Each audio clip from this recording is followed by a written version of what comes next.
Si je parle aujourd'hui de ça, si je me permets de parler de biologie totale, c'est vraiment pas pour avoir l'air d'une fille qui ramène sa science. On n'attrape aucune maladie, ça n'existe pas. Les gens qui ne savent pas, qui pensent qu'on attrape les maladies.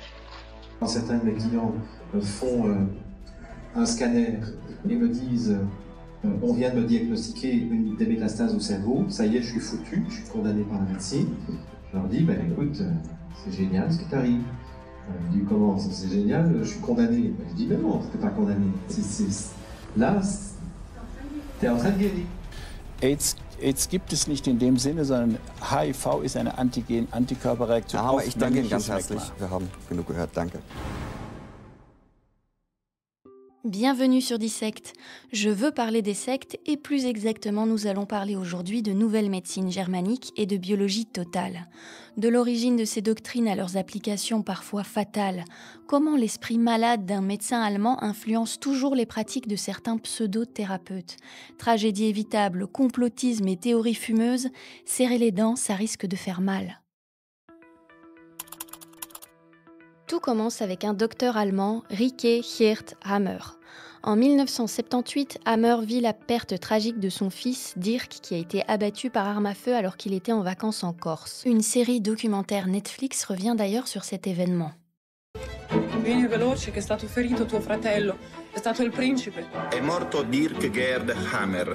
L'héritier au trône d'Italie, avant que l'Italie ne devienne une république, est accusé d'avoir tué le fils de Hammer. Le documentaire aborde brièvement les théories médicales du docteur Hammer, mais se concentre surtout sur l'enquête visant le prince d'Italie. Per 17 anni ho dovuto difendermi da tutti quanti che volevano, come nella corrida alla morte del toro. Ma il toro c'ha le corna.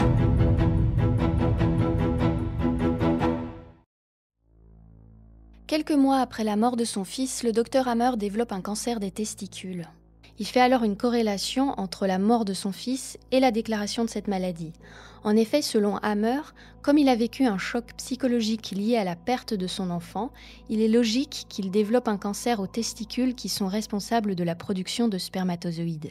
Il affirme ensuite que son fils lui apparaît en rêve et lui confirme cette théorie.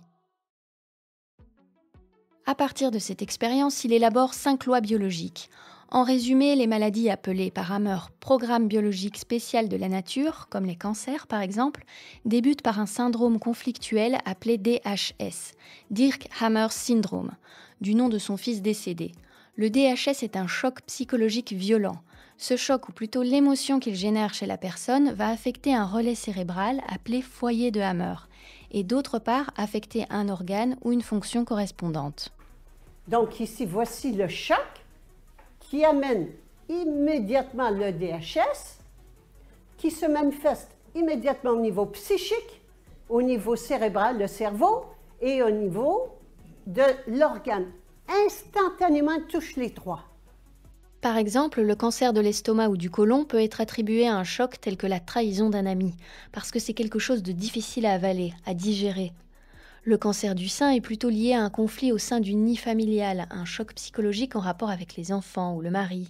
Und ich fand, dass alle Patientinnen Pude mit observar que Brustkrebs todas oder las Gebärmutter, pacientes que Halskrebs sufrían cáncer de mama, in derselben cáncer de Weise matriz o cáncer del cuello del útero, ihren Krebs offenbar de bekommen alguna hatten, manera wie ich, habían contraído ese cáncer de una forma bei similar einem hochakut a mi dramatischen, experiencia schweren, en isolativen un Konflikterlebnis, Schock. conflicto, en un shock de aislamiento total.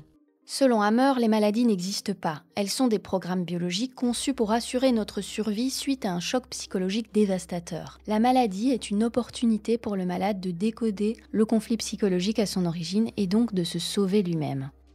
Nein, das ist, die nennen wir nur nicht mehr Krankheit, sondern sie ist ein sinnvolles biologisches Sonderprogramm.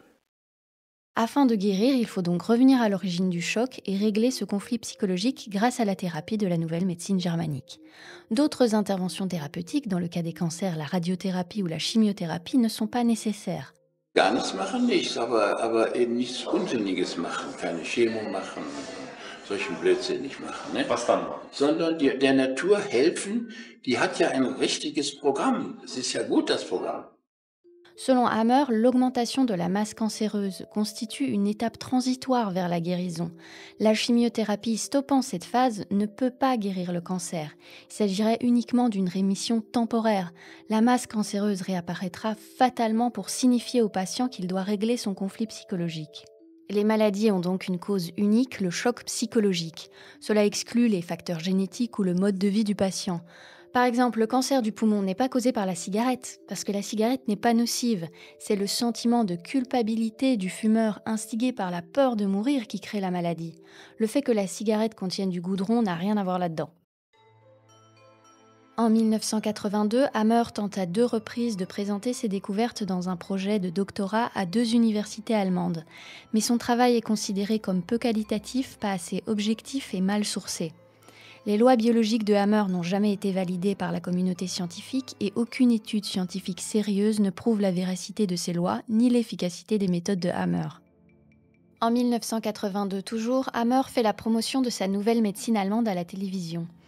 Il présente le cas d'un patient, Oswald Zemeka, menuisier de 51 ans atteint d'un cancer du poumon. Hammer explique que son cancer est causé par une dispute avec son patron. Afin de guérir le patient, Hammer demande au patron de s'excuser auprès de Oswald. Et là, miracle, Oswald se sent mieux et on constate la disparition du cancer sur les radiographies. Seulement, il s'est avéré assez rapidement que les radios montrées pendant l'émission étaient surexposées et qu'elles ne permettaient pas d'analyser quoi que ce soit. Oswald est décédé quelque temps plus tard. Son généraliste établit la cause de la mort comme étant le cancer du poumon. Hammer, lui, affirme qu'il s'agit d'un assassinat. La réalité ne semble pas vraiment le concerner. En 1986, sa licence médicale a été révoquée par le tribunal de Koblenz. Il est radié de l'ordre des médecins à vie. Le tribunal indique que cette décision a été prise en considérant exclusivement la structure de personnalité particulière du plaignant. En 1992, il est condamné à 4 mois d'emprisonnement avec sursis pour exercice illégal de la médecine à la suite de plaintes de famille dont un membre est décédé après avoir interrompu les traitements conventionnels sur les conseils de Hammer.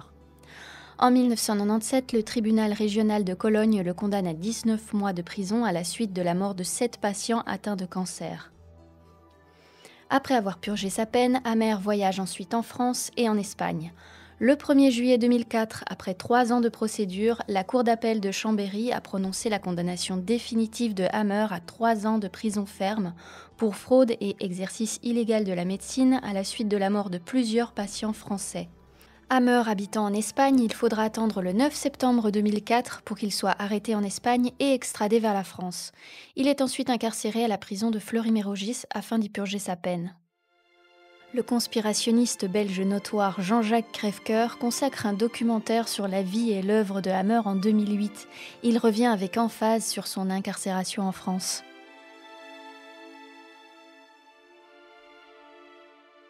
Maison d'arrêt de Fleury-Mérogis, janvier 2006. La plus grande prison d'Europe. 6000 détenus en moyenne y séjournent. Il faudrait dire 6000 détenus y croupissent. À maintes reprises, cet établissement pénitentiaire a été montré du doigt pour ses conditions de détention inhumaines. Au cœur de cet enfer carcéral depuis 16 mois, un homme subit quotidiennement les pires humiliations, le harcèlement des gardiens et des prisonniers, les brimades, les maltraitances. Sans compter les railleries sur sa méconnaissance de la langue française. Que voulez-vous? C'est un Allemand, un Boche, comme on dit en France. Cet homme, ce criminel gardé dans le quartier de haute sécurité s'appelle Hammer, le docteur Hammer. Hammer, ça signifie marteau. Docteur Marteau. Encore une occasion de se moquer de lui. En février 2006, il sort de prison. En mars 2007, il ouvre une clinique en Espagne. La même année, un mandat d'arrêt international a été mis contre lui suite à la mort de plusieurs personnes. Hammer est également accusé d'incitation à la haine raciale. En plus de toutes ses expériences médicales, Hammer est conspirationniste. Il ne croit pas, par exemple, que les Américains sont allés sur la Lune. Il est également clairement antisémite. En Allemagne, aucun juif n'est traité par la chimiothérapie. Il faut bien retenir cela. La plupart des oncologues font partie de cette communauté religieuse. Ils traitent leurs patients juifs sans chimio et les autres avec chimio. Ils ne veulent pas que le reste du monde survive. Pour ces raisons, ces dernières 29 années, 2 milliards de personnes ont été assassinées par la chimio. Nous arrivons maintenant à la biologie totale, qui est un dérivé de la nouvelle médecine germanique. Le nom officiel est biologie totale des êtres vivants décrite sous forme d'histoire naturelle comparant les 3 règnes, végétal, animal et humain. Son application pratique est la déprogrammation biologique. Le créateur de la biologie totale s'appelle Claude Sabat, un médecin français. Donc les cancers sont programmables, c'est qu'ils sont déprogrammables et qu'on peut guérir en agissant sur le programme. Vous avez compris? Qu'est-ce que j'y peux, moi? Depuis des centaines d'années, tout le monde s'est trompé, personne n'a jamais corrigé. Globalement, il reprend les lois biologiques de Hammer, qui sont instituées en vérité scientifiques. Cependant, il renomme certains principes. Ainsi, le Dirk-Hammer syndrome est appelé stress ou surstress. Il ajoute également l'élément psychogénéalogique, c'est-à-dire que selon lui, le choc psychologique à l'origine de la maladie peut avoir été vécu non pas par le malade lui-même, mais par ses ancêtres. Mais le principe général reste le même, les maladies se créent en tant que solution d'un stress psychologique insupportable que l'on n'a pas supporté, ingérable. Il y a un conflit psychologique, quand il devient ingérable dans la psychologie, dans la fourchette de tolérance de la psyché, ce conflit se transpose en conflit biologique et à ce moment-là, la maladie apparaît. Il faut donc revenir à l'origine de ce stress et régler son conflit psychologique afin de guérir. Ça le fait, c'est guérison pour toutes les maladies, les petites, les bénignes qui guérissent très vite, sans même finir tout le cycle habituel, comme les angines, les grippes, les petites douleurs. Mais en plus, ça permet d'obtenir des guérisons pour des maladies qui actuellement sont jugées incurables et ou mortelles, comme des cancers, comme des paralysies, comme des scléroses en plaques, des choses comme ça. Selon Claude Sabat, le patient détient lui-même le pouvoir de sa guérison, à condition qu'il accueille sans le moindre doute et sans le moindre barrage intellectuel le dogme de la biologie totale des êtres vivants. Un entourage familial sceptique sur la méthode est par ailleurs susceptible de compromettre les chances de guérison. Parce que, bien sûr, ça marche avec les conflits, les maladies. Donc prenez ça tout de suite. J'allais dire, excusez-moi, que ça vous plaise ou que ça ne vous plaise pas, c'est comme ça que c'est le mieux pour les patients. Même si au fond de vous, vos idées au départ sont contre ce que je vais dire, écoutez attentivement et faites-en votre miel, comme disait Montaigne. Claude Sabat n'hésite pas à exprimer son admiration pour Hammer, même s'il émet quelques doutes sur sa pratique. Alors ça, et il faut lui rendre hommage, c'est le docteur Hammer qui l'a trouvé. Le docteur Reichgerd Hammer.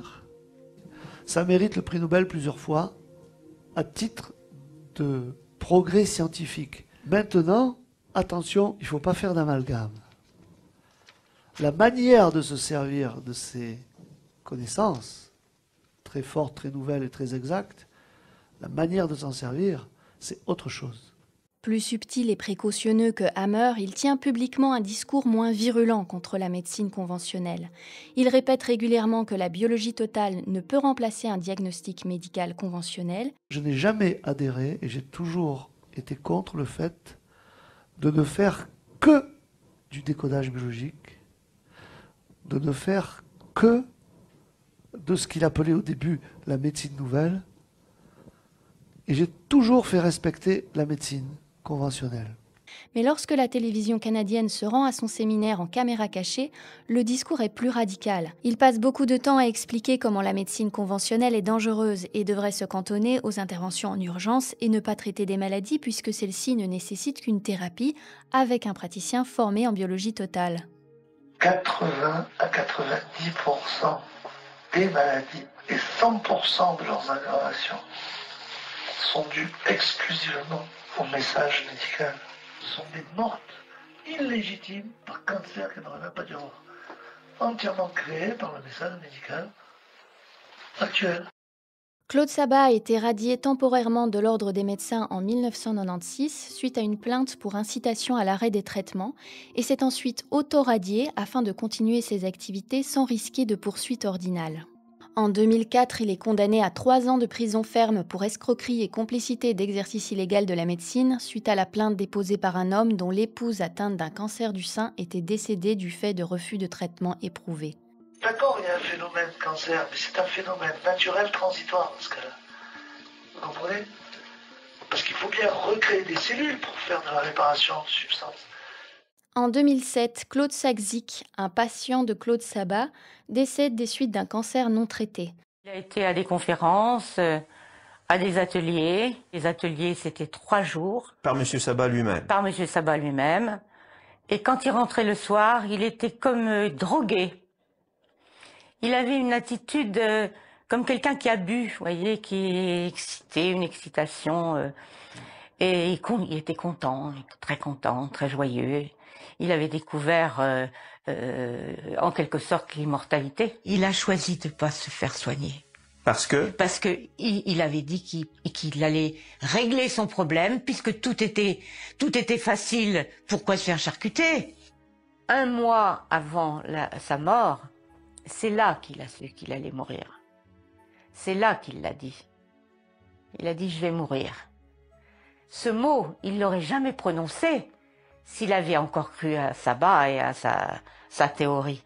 Il a dit « si tu savais comme je regrette, je me suis trompé ». Claude Sabat est poursuivi pour exercice illégal de la médecine, homicide involontaire, escroquerie et publicité mensongère. À la place de la chimiothérapie, il suivait les principes de la biologie totale des êtres vivants, une méthode inventée par un ancien médecin généraliste, Claude Sabat. Il vient d'être condamné à 2 ans de prison ferme et 30 000 € d'amende pour publicité mensongère.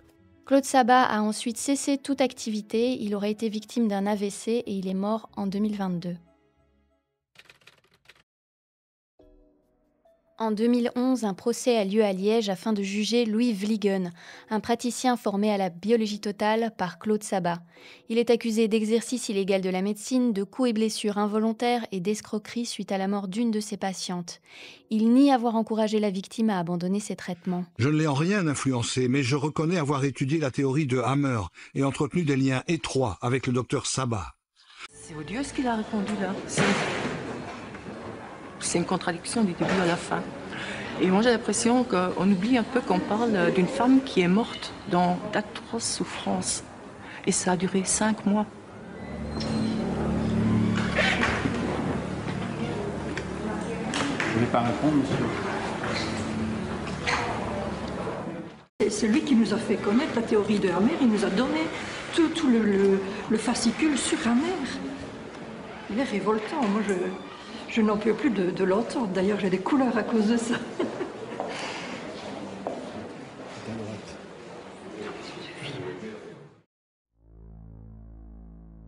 Louis Vliegen est condamné à 6 mois de prison avec sursis. Selon le tribunal de Liège, il a grugé des personnes qui se trouvaient dans un état de faiblesse avéré et a concouru à alimenter un processus morbide qui a débouché sur la mort d'une de ses patientes. Madame Skommer, atteinte d'un cancer incurable de l'estomac, s'était vue promettre une chance de guérison de 80% par Louis Vliegen. Il y a des gens qui sont très gravement atteints. Ils se mettent dans le coma avec des masses cancéreuses dans le poumon et dans le foie qui sont tellement énormes qu'ils sont en coma métabolique. Ils sont dans le coma. Mais ils n'ont pas dépassé leur point de non-retour. Vous leur parlez à l'oreille, vous leur expliquez le conflit, ils sortent du coma dans les 2 minutes qui suivent, et 1 mois après, ils repartent de l'hôpital, ils n'ont plus de cancer, on leur fait le bilan, ils n'ont plus rien. Durant sa carrière, Claude Sabat a formé énormément de praticiens. Donc déjà, pour briser la glace là-dessus, c'est quoi la biologie totale? C'est une science, il faut savoir que c'est une science, qui a démontré que les maladies étaient créées par le cerveau pour des raisons très spécifiques. Puis en fait, lorsqu'on connaît la stress qui est à l'origine, on est en mesure on a du moins la possibilité de se guérir. La plupart d'entre eux pratiquent ces mêmes théories sous d'autres appellations telles que décodage biologique, le biodécodage, les mémoires cellulaires, la déprogrammation cellulaire, le dialogue avec les cellules. Toutes ces techniques ont leurs particularités, mais le principe de base reste le même. Les maladies ou les mal-être sont le fruit d'un choc émotionnel intense. Toutes ces pseudothérapies trouvent leurs origines dans la médecine nouvelle ou la biologie totale. Bonjour. Eh bien, que vas-tu pouvoir apprendre durant ta première année de formation en décodage biologique, c'est-à-dire les biobases? Eh bien, tu vas apprendre que toute maladie est une métaphore. Ça peut ressembler, par exemple, à un livre scellé, un livre fermé. Alors, on va se poser des questions, on va chercher le sens de cela. Et évidemment, c'est dans le symptôme que se trouvent les réponses. Dans la maladie, il va y avoir un sens biologique à tout symptôme. Et également un ressenti dans tout symptôme, relié à un besoin non satisfait cela a eu lieu à un moment précis de ton histoire. Comme si je prends l'exemple de quelqu'un qui souffre de cystite, qui urine toute la journée, eh bien l'émotion, le ressenti, c'est quelqu'un a envahi mon territoire, a dépassé les bornes. Car le sens biologique, une des fonctions de la vessie, c'est de marquer les limites du territoire. Et eh bien, c'est son besoin de poser des bornes et d'être respecté, comme l'histoire de cette femme chez qui eh bien, le voisin, à toute heure du jour ou de la nuit, eh bien, vient sonner à la porte, envahir son jardin, etc. Bien que reposant a priori sur des bases crédibles, l'état psychique du patient, à défaut de la provoquer à lui seul, peut effectivement jouer sur l'évolution de la maladie. Il n'existe aucune étude scientifique méthodique de patients prouvant l'efficacité de la nouvelle médecine germanique ou de la biologie totale. Ces théories ne sont que des intuitions, des observations de quelques personnes. Mais alors, que penser des témoignages des patients satisfaits par la biologie totale ? Alors, ce que j'ai eu, c'est un adénome, c'est une forme de tumeur qui atteint les organes vitaux, en particulier le foie. Puis j'ai eu quelque chose au rein aussi, qui était une complexité qui s'est greffée là-dessus par la suite. Et j'ai fait pas mal de tests, pas mal d'analyses pour essayer de déterminer véritablement l'ampleur des dégâts, la largeur des choses. Quand on a ciblé la largeur des choses, eh bien, on a agi en fonction, on a pris les remèdes en fonction. Et moi, parallèlement à ces remèdes, qui sont des remèdes tout à fait connus, traditionnels, moi j'ai voulu faire quelque chose qui était mon chemin de fille à moi, de femme à moi. Et j'ai rencontré au travers de ce voyage-là, de cette guérison-là, des femmes exceptionnelles que j'appelle mon collier de perles, qui sont toutes québécoises, qui au travers de ce voyage-là, m'ont appris à maîtriser les symptômes, la maladie comme telle, et à remonter à la source. Et si je parle aujourd'hui de ça, si je me permets de parler de biologie totale, c'est vraiment pas pour avoir l'air d'une fille qui ramène sa science. Si je parle de biologie totale, c'est parce que je voudrais juste dire que quand on a un problème qu'on peut guérir de façon effectivement chimique, allopathique, il y a une source, il y a une parallèle à ce problème qu'on peut guérir parce que c'est notre corps qui a parlé de ce que notre tête ne voulait pas avouer, de ce que notre intellect voulait maîtriser, et que la biologie totale arrête de rendre ça tabou, la maladie, et nous permet d'être face à elle et de remonter grâce à elle. La maladie, c'est le mal qu'on dit, et c'est celle qui guérit, vers la source. Et là, effectivement, c'est un voyage choc, parce qu'il est pas long, il dure que quelques mois en biologie totale, et c'est des conversations très, très franches avec la thérapeute qui vous aide à aller au-delà, qui vous fait comprendre le pourquoi du comment vous avez développé cette chose. Alors que la médecine officielle peine parfois à donner une explication à la cause des maladies, particulièrement en cancérologie, ces doctrines proposent une cause simple et unique, ce qui donne un sentiment de contrôle au malade, à qui il revient le choix de régler son conflit. Vous êtes malade, ce n'est pas grave, vous allez trouver pourquoi vous êtes malade et vous allez pouvoir vous aider à guérir. Ce discours est extrêmement rassurant, la réalité est plus incertaine et plus effrayante pour un patient atteint d'une grave pathologie. On comprend l'attrait, mais nous l'avons vu, le risque majeur, c'est d'écarter les patients des parcours de soins plus classiques, qui ont eux fait la preuve de leur efficacité, alors que la biologie totale a jusque-là surtout réussi à prouver ses échecs.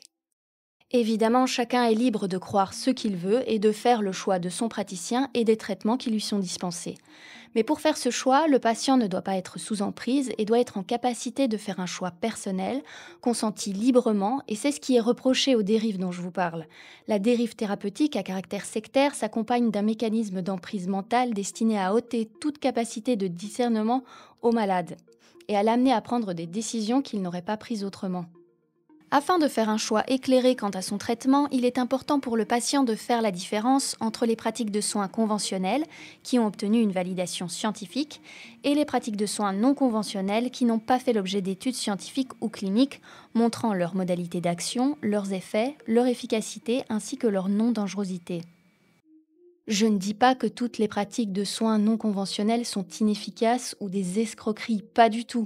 Tant que les pratiques font du bien aux patients et n'ont pas de prétention de guérison miraculeuse, il n'y a évidemment aucun problème. Le domaine de la santé cumule à lui seul plus d'un quart des signalements à la Miviludes, dont 70% concernent les pratiques de soins non conventionnels.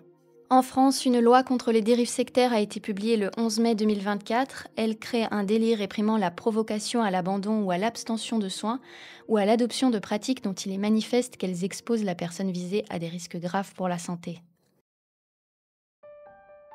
Voilà, c'est la fin de cette vidéo. N'hésitez pas à partager vos avis dans les commentaires, toujours de manière respectueuse et bienveillante.